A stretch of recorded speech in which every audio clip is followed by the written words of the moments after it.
په کندز ولایت کې د وز لوبې ننداریزه او دودیزه لوبه ترسره شوه. مسؤلین د دې لوبې موخه د پهلوانانو هڅول او راتلونکي لیګ ته چمتووالی بولي. د دې لوبې د نندارې لپاره د کندز له مرکز او ولسوالیو سلګونه کسان راغلي وو.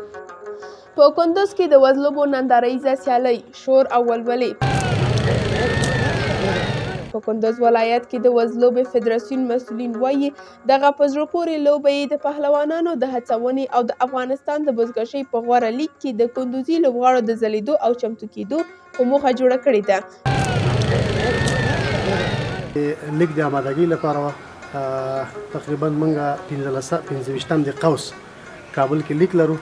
موږ پرون چپاندازان ته آماده کړل، اماسون هم چپاندازان چکم کړل. آمادگی لیگ برگزار میشه از طرف فدراسیون بزکشی، از طرف مستفیدان ولایت کندوز راه اندازی شده راجع به آمادگی لیگ یک آمادگی بگیریم که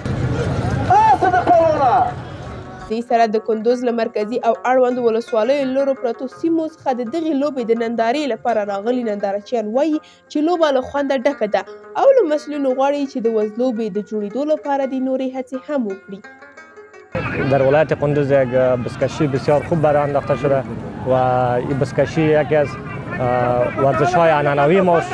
واقعا ډېره ښه نظم برابر ده او ډېره ښکلې فضا ده او ډېره خوب بزکشي ده. وز لوبه د نورو لوبو په پرتله په ځانګړې توګه په شمالي ولایتونو کې له پوره لرغونتیا څخه برخمنه لوبه ګڼل کیږي چې د نړۍ په کچه ګڼ شمېر مینوال لري. خو په کندوز کې بیا د فدراسیون له لوري دغې لوبې ته ډېره پاملرنه شوې او د ژوندي ساتو په برخه کې د پام وړ هڅې روانې دي.